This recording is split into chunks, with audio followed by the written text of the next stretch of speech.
Hey guys, Tom here again from synthhacker.com. Welcome back to another Serum tutorial. In this one, we're going to be covering the lead from my remake of the Zonderling and Diablo track No Good. So let's just have a listen to the sound and then we'll begin making it from scratch. That's not good for me.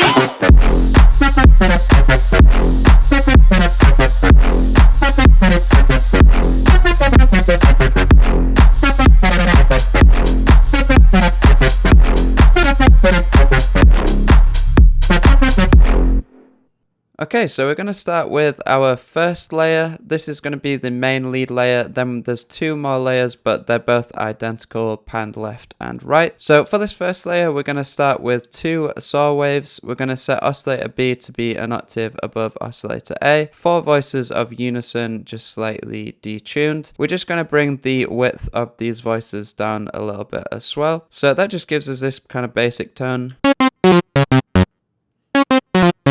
And then we can start shaping it a little bit further. So for the amplitude envelope, I'm going to bring the sustain down, bring the decay back just a little bit, and we're going to give it just about 20 milliseconds of attack or so, just to kind of soften that up a little bit.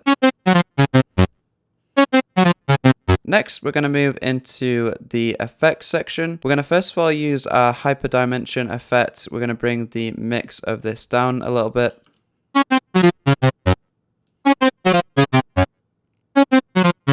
Next, we're going to add some distortion. We're going to use the sine fold distortion. The lead in the original track was pretty distorted and in your face, so this is a really good way to achieve that. We're just going to bring the drive down a little bit and also just the mix down a little bit as well. Next, we're just going to add a little bit of chorus. We're also going to use a filter in the sound after the effects. We're going to use a 24 dB filter and we're going to set up an envelope for it. Just bring the decay back a little bit, sharpen this up. Again, we're just going to soften up the attack a little bit as well. Then just place this on the cutoff and we're going to set it up like so.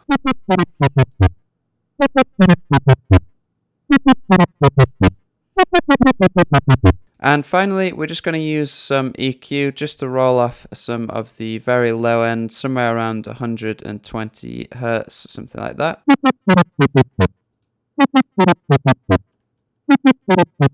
And that's our basic starting point. Let's move on to the hard panned layers. So for our hard pan layers, we can just make the sound once and then you can duplicate it and pan one left and one right. First of all, we're just going to use one oscillator at the default octave. Just bring the detune down a little bit as well. We're also just going to bring the unison width down a bit as well.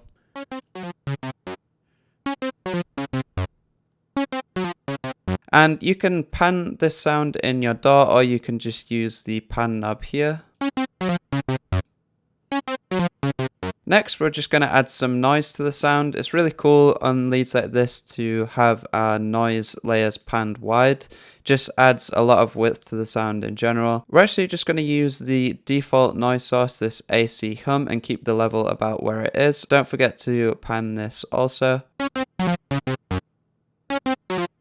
Next, we're just going to create a very similar amplitude envelope to the first sound. Just bring the sustain down, give it a little bit of attack, and sharpen this up a little bit as well. Next, we're going to use the 12 dB filter. We're going to set up a filter envelope here. Just bring the sustain down a little bit, add a little bit of release, and a bit of attack as well. Then just place this on the cutoff knob like so.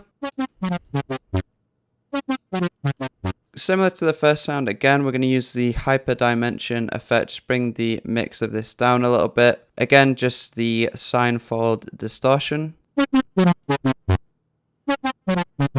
other effect for these wider layers that I really like the sound of was the flanger. I noticed the lead in the original track had some kind of phasey, flangey effect on it, which sounded really cool.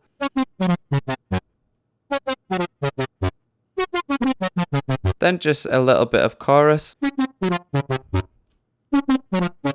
Finally, just the finishing touches, we're gonna use an EQ here just to roll off some of the lows again. Because these are wider layers, I'm gonna be a little bit more extreme with this. We're gonna cut this at about 250 Hertz. I also just used a really subtle 6 dB filter to roll off some of the very high end of this.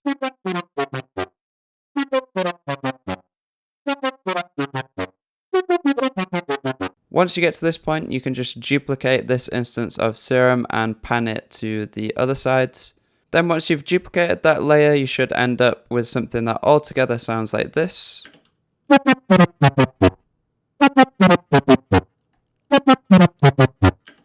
So once you've got all your layers, you can group them up together and start processing them as one sound. The first processing that I did was to use an audio effect rack. I created 2 chains here to split the signal into a dry signal, which is just our original lead, and then also a wet signal, which is our lead with reverb, just using Valhalla plate reverb at 100%, with a little bit of EQ as well to roll off some of the highs and lows, and then just a sidechain compressor to push the reverb out of the way of our dry lead. Just gives the lead a sense of space, keeps it up front in the mix at the same time. Really cool technique. Next, I actually used Serum as an effect in our group chain with just some further hyper dimension effects here and a phaser on the sound as a whole.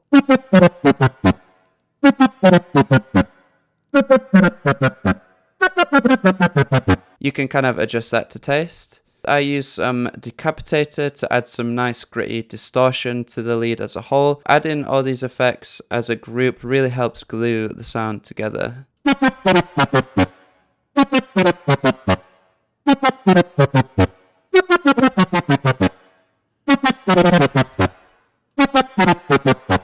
Next, just a little bit of EQ, including a high shelf boost and cutting some of the low frequencies out as well. I also just made some cuts using the dynamic mode just to get rid of some kind of like resonating frequencies.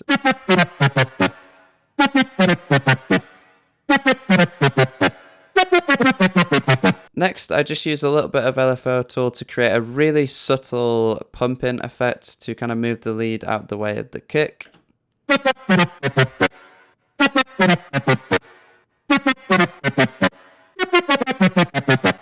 And then finally, just a little bit of limiting as well. And now I'll just show you what we've just created in context of the track. That's not good for me.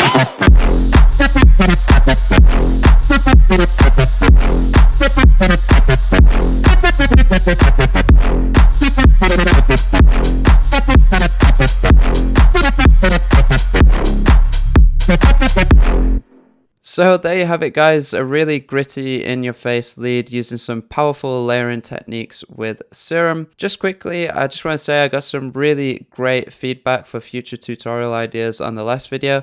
If there's any artists that you guys are really into, that you're really liking sound design wise at the minute, feel free to comment down below and let me know what you'd like to see in future. But other than that, guys, thanks a lot for watching, and I'll see you in the next video. As always, guys, if you've not done so already, feel free to check out my preset and sample packs over at synthhacker.com. Every purchase on there includes the presets from this tutorial as well as all my other tutorials. You'll also receive a free email update with presets from future tutorials as well. So thanks for all the support so far, and thanks in advance for checking that out. I really do appreciate it.